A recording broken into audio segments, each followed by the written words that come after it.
Amemos nuestra familia de la fe. Es el énfasis de este día 8, el octavo día de oración de estos 10 días que iniciaron el miércoles pasado. Unos 10 días que la Iglesia Adventista del Séptimo Día dispone al principio de cada año para que nosotros podamos comenzar nuestro año, en este caso 2026, con la mayor y mejor disposición para servir al Señor. Fíjense que el énfasis el día de hoy de amar a nuestra familia de la fe ya lo podemos ir percibiendo en los versículos que hemos estudiado hasta ahora. ¿Cuál fue? La dinámica 1, Hechos 2:41. Dinámica 2, Hechos 2:42 al 44, ¿verdad? ¿Okay? Y ya podemos ir percibiendo eso en la iglesia primitiva, en los primeros cristianos, los primeros creyentes. Era una característica necesaria para ellos experimentar eso que ellos estaban viviendo, ese fuego del Espíritu. Chicos, aquí vamos a la tercera parte, ¿ok? La tercera y última parte, ¿ok? Que le hemos ido agregando algunas cosas, ¿ok? Ahí en grupo, como nos mantenemos las mismas cinco personas, vamos en primera instancia a contar testimonio, unos 3 minutos, no más, ahí entre ustedes, donde, no me cambies, donde podamos identificar un momento que hayamos experimentado, un momento significativo en el que un miembro de la iglesia hizo algo para cuidar de ti o de otra persona de la congregación o de la institución. Algo, un momento donde hayan podido experimentar que alguien hizo algo bueno por ti, ¿ok? Bien sea de la iglesia, de la institución, ¿ok? 3 minutos para eso, ¿ok? Esperemos que dentro del grupo no suceda de que, oye, nadie ha hecho nada bueno por mí dentro del grupo. Ok, puede suceder, pero esperemos que no sea el caso, que todos hayamos visto cómo alguien hizo algo por mí u otra persona significativo y que lo podamos contar ahí entre esas 5 personas que estamos allí. A ver, a partir de ahora 3 minutos, ¿ok? Para ese testimonio.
Tiempo, ¿ok?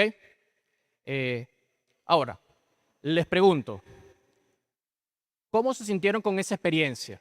¿Okay? ¿Cómo se siente uno al saber que alguien está haciendo algo bueno por mí? O que alguien está haciendo algo bueno por alguien cercano a mí. ¿Okay? Yo creo que todos nos sentimos bien. ¿Okay? Y así como nos sentimos, debemos compartir eso con los demás. Vamos a completar lo que ya comenzamos con el pastor Álvaro. La siguiente diapositiva, por favor. Vamos a completar el resto del texto.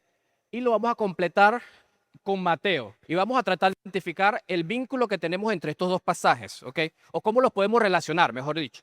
Tenemos Hechos 2:45 al 47 y tenemos Mateo 5:44 al 48, ¿ok?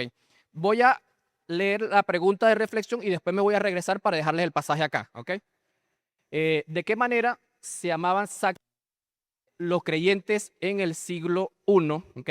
Aquellos primeros cristianos, y evaluemos cómo podemos aplicar esos mismos principios hoy, muchos siglos después, en el siglo XXI, ¿ok? Repito la pregunta: ¿de qué manera se amaban sacrificialmente los creyentes en el primer siglo y cómo podemos aplicar esos mismos principios que ellos utilizaban o que ellos vivieron, que ellos experimentaron, cómo podemos aplicarlas hoy? ¿Ok? Y regreso el texto acá. ¿Ok? ¿Sí tenemos claras las preguntas? ¿Ok? Volvemos nuevamente a los grupos, unos 4 minutos, no más. ¿Ok?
Un minuto.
Listo.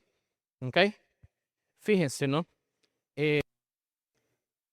Cómo vivían y cómo experimentaban los primeros cristianos, aquellos primeros cristianos, eh, ese surgimiento básico o ese resurgimiento de la iglesia. Fíjense, con un amor tan grande que se amaban unos a otros desinteresadamente. Fíjense, proyécteme porfa la cita 2 diapositivas más adelante.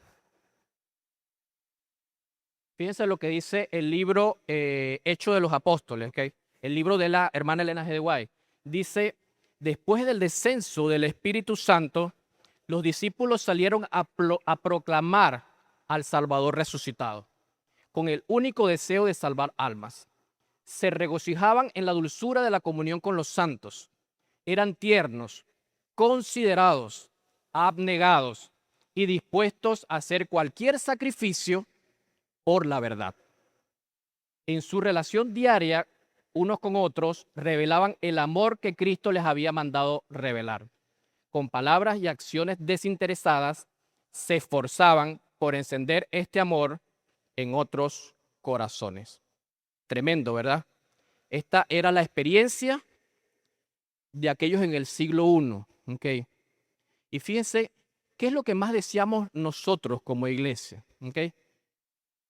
Vivir esa misma experiencia. ¿Okay? Que ese mismo sentir, ese mismo deseo, esas mismas características que nosotros podemos identificar ahí, nosotros la podemos experimentar en nuestras vidas. Y por eso, al final de cada texto, estamos colocando una aplicación. ¿Okay? Porque al final, aquello que no se aplica queda en el aire, queda en vano. Es más, hasta cuando estudiamos teología, tenemos una teología bíblica que extrae el texto, tenemos una teología sistemática que vincula conexiones naturales que el texto tiene entre sí y entre otros pasajes, para después llegar a qué? A una teología aplicada, ¿ok? Que es la que experimentamos en la práctica, en la vivencia, ¿ok? Por eso buscamos aplicar. Y fíjense que ahí en este texto, en este párrafo de Elena G. de White, encontramos varias características.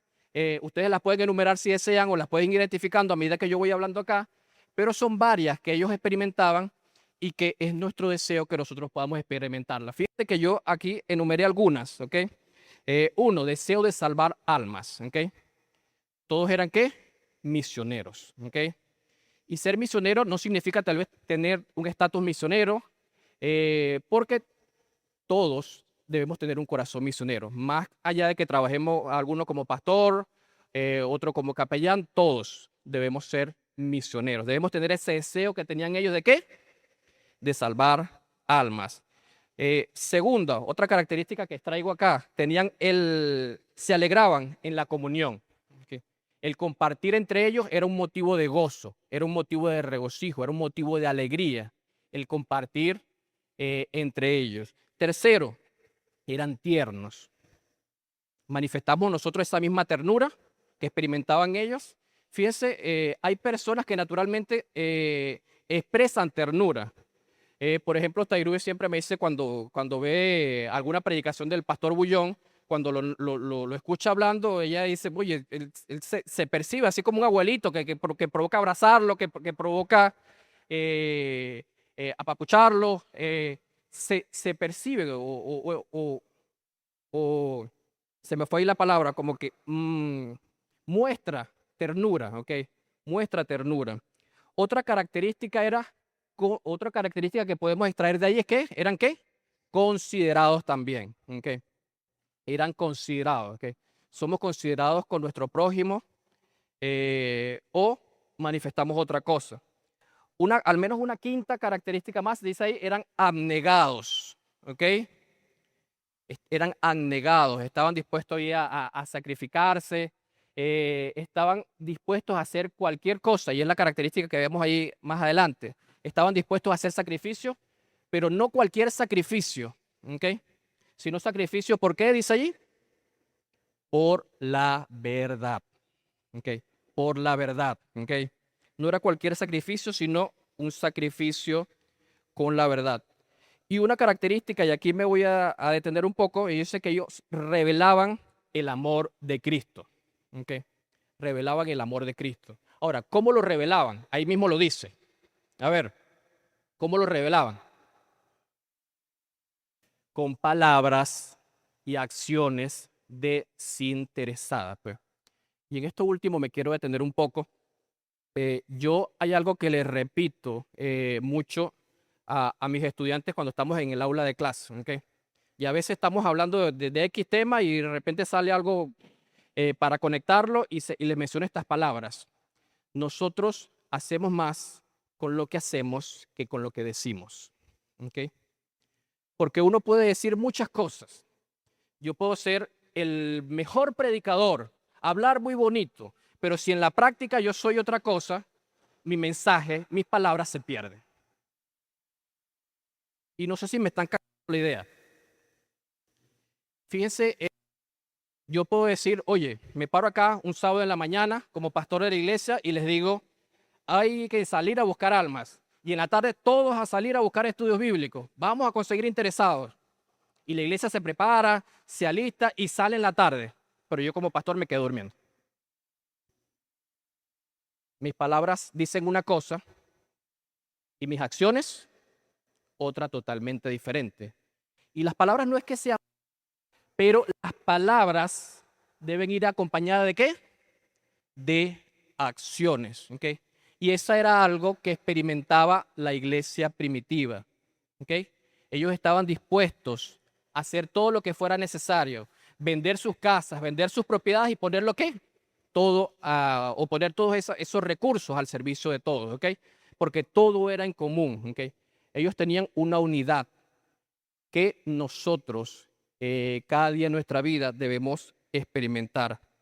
Debemos amar a nuestra familia de fe y eso lo demostramos con hechos, eh, mucho más que con palabras, pero hechos que desinteresados. Pero fíjese que no todo es tan fácil, ¿ok? No todo es tan fácil. ¿Y por qué digo esto? ¿Okay? Porque hay un problemita que a veces nos toca experimentar en el camino. ¿Cuál es ese problemita? Que al igual que como en la familia de fe, como sucede en nuestra familia sanguínea, así como tenemos personas que nos aman demasiado, que nos hacen mucho bien, tenemos personas que también nos hacen daño. Y decir lo contrario sería querer tapar el sol con un dedo. Tal vez hay alguna persona que habla de mí o dijo algo que no debía, o no simplemente, porque a veces las cosas no suceden de una manera malintencionada.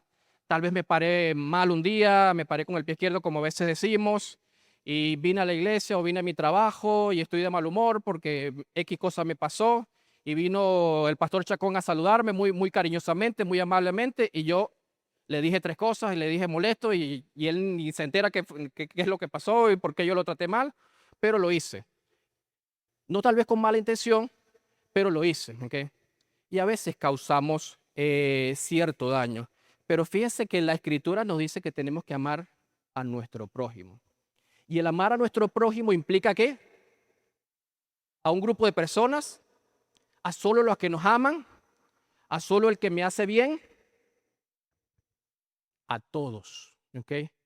A todos. Y esto me trae a la mente, Pastor Julio, creo que lo vi por acá, Pastor Julio, el video que él colocó hace unos días atrás, no sé si lo recuerdan, el de la experiencia por allá en África, en Ruanda, fue, sí.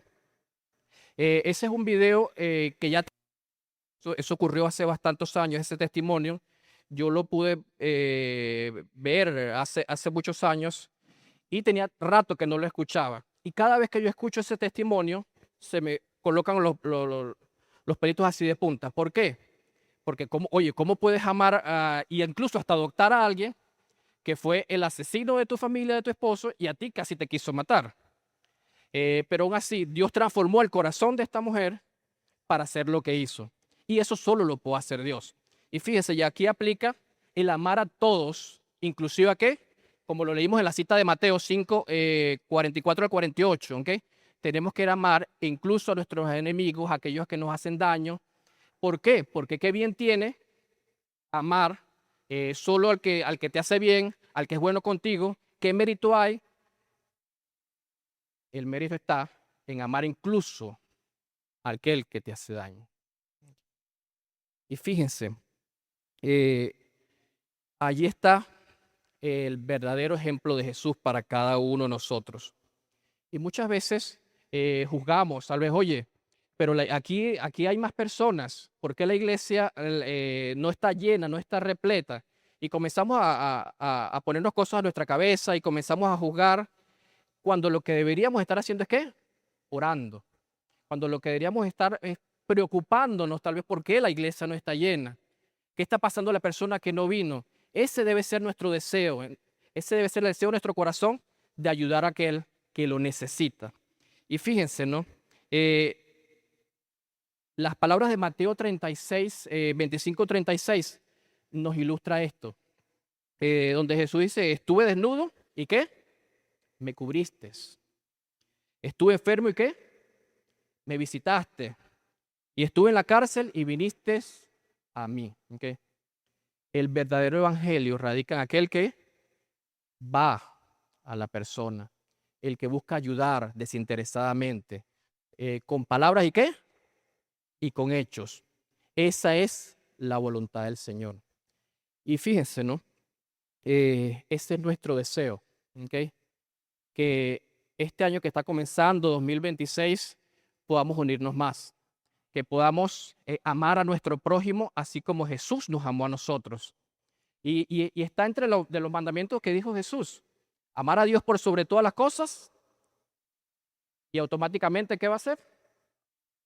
Si yo amo a Dios por sobre todas las cosas, voy a amar también a mi prójimo, ¿ok? Como a mí mismo, ¿ok? ¿Y cómo nos amamos a nosotros mismos? Oye, de una manera increíble, ¿verdad? Así debemos hacer con nuestro prójimo. Y yo pregunto, ¿cuántos queremos eso para nuestra iglesia? ¿Cuántos queremos eso para el YUNAC? Experimentar ese amor que experimentó la iglesia primitiva en aquel tiempo. Y que así como ellos vieron un derramamiento de tanto en sus vidas que les llevó a hacer grandes proezas para honra y gloria de Dios, nosotros podemos experimentar ese mismo derramamiento del Espíritu Santo y así como ellos hicieron grandes cosas, hoy también nosotros podamos hacer grandes cosas para honra y gloria de Dios. ¿Cuántos deseamos eso en nuestras vidas?